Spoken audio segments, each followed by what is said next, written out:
Coming up on your left-hand side is the Malta Experience. The Malta Experience is an audio-visual show and is one of the island's most popular tourist attractions, which is told in 16 different languages. The show tells the dramatic story over a period of 7,000 years. Informative and entertaining, the show runs through the turbulent history of a small island nation. Opposite on your right-hand side, you can now see the old Sacra Infermeria. This hospital was one of the first buildings to be built in Valletta and started to function in the year 1574. Originally it consisted of a large ward. The infirmary provided about 900 beds for male patients, who included knights, soldiers, sailors and foreigners. Maltese patients and slaves were also accommodated in another large hall below the main ward. Today the building is known as the Mediterranean Conference Centre and is now used as a lobby when conferences are in session.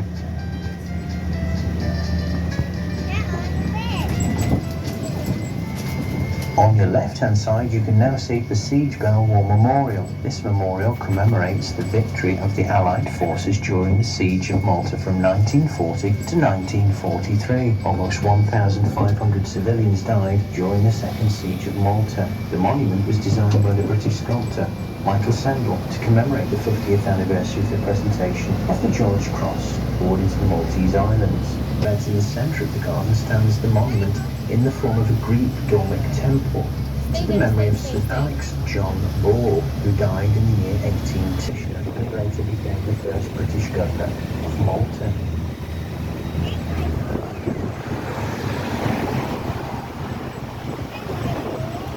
Not yet, baby love.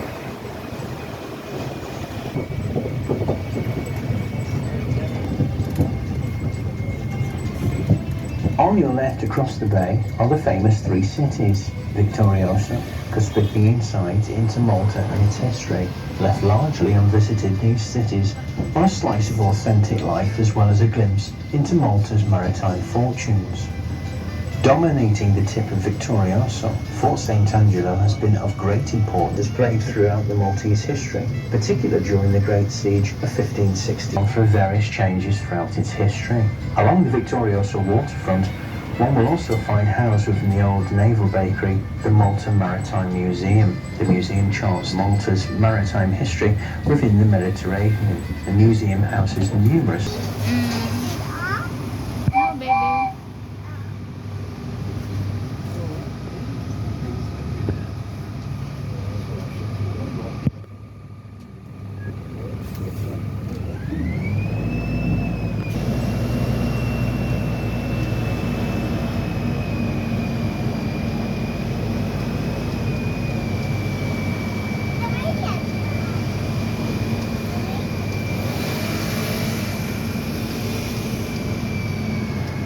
the side street, one can see Victoria Gate, which is Queen Victoria, then the reigning sovereign of the Maltese Islands.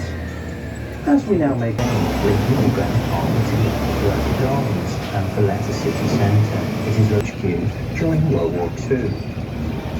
One can also catch the local ferry crossing through the three cities when exiting from the lower level of the Valletta bit.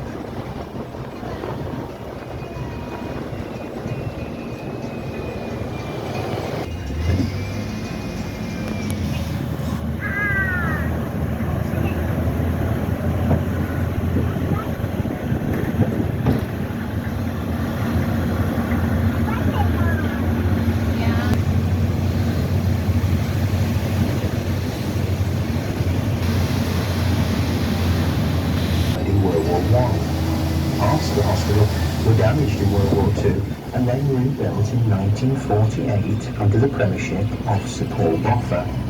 The hospital was renamed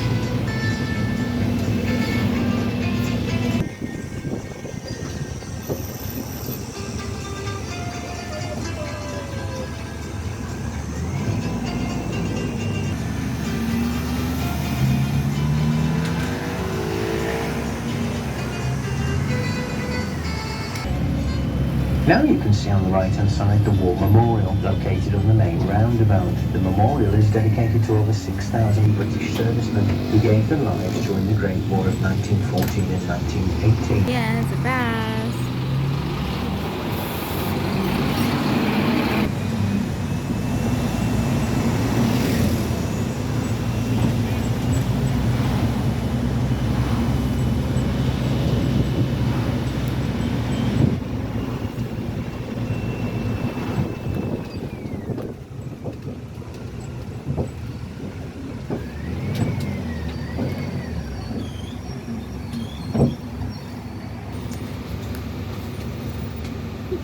a mile. Here one can see the granary stones once again resting on the stone slabs, and also a bronze statue to mark and commemorate the 21st of September 1964 as the day of Malta's independence from British rule.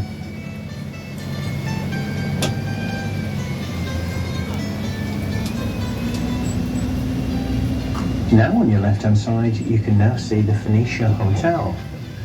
This beautiful hotel was constructed in the 1930s. Hotels in Malta.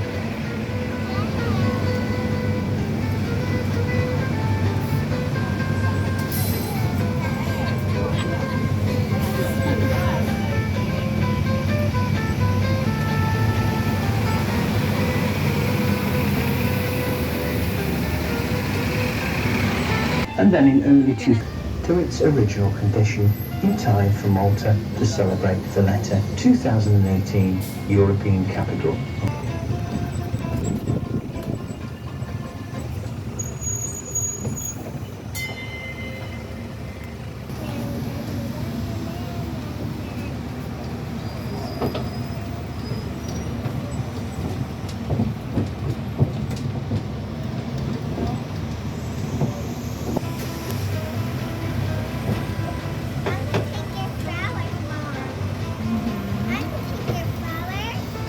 Above the bus terminus, perched above the bastion walls, one will find St James Cavalier.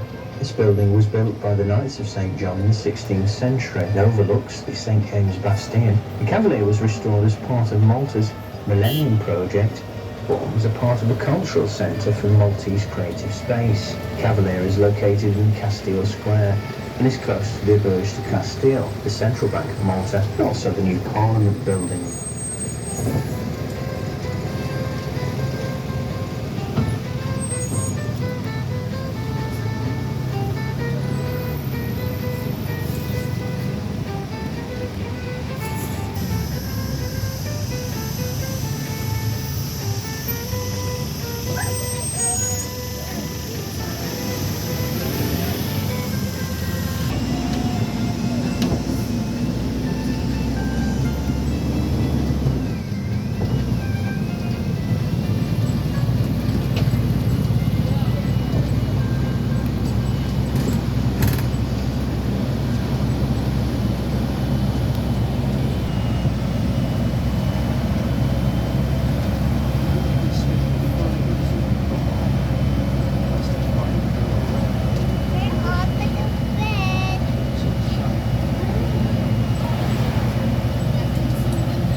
The large impressive building one can now see with the two large cannons outside is called the Auberge de Castile. The building was originally constructed between 1571 and 1574 during the reign of Grandmaster Manuel Pinto de Fonseca and designed in the style of Baroque by the Maltese architect Andrea Belli. Coats of arms of Castile, Leon, Portugal, along with Pinto's personal coat of arms, is on the facade of the building, making it truly spectacular to view.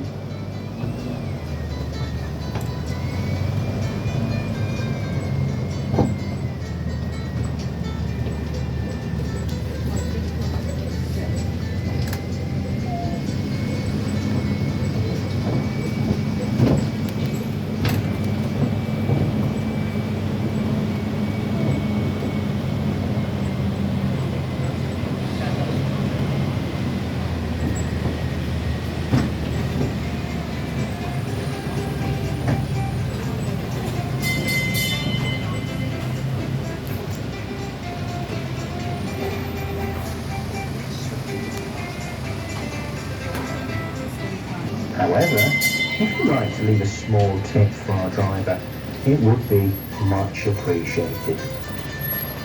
If you've enjoyed your train adventure today, please visit our Facebook page and give it the thumbs up, or you can visit our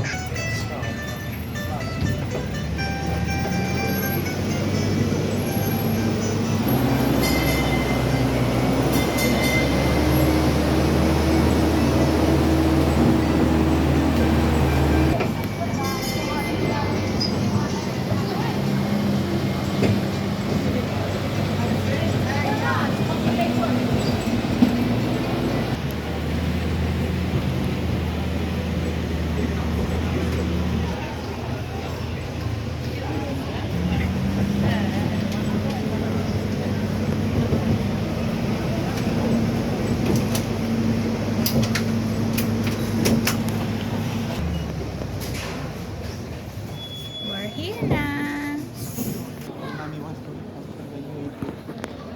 Finish na.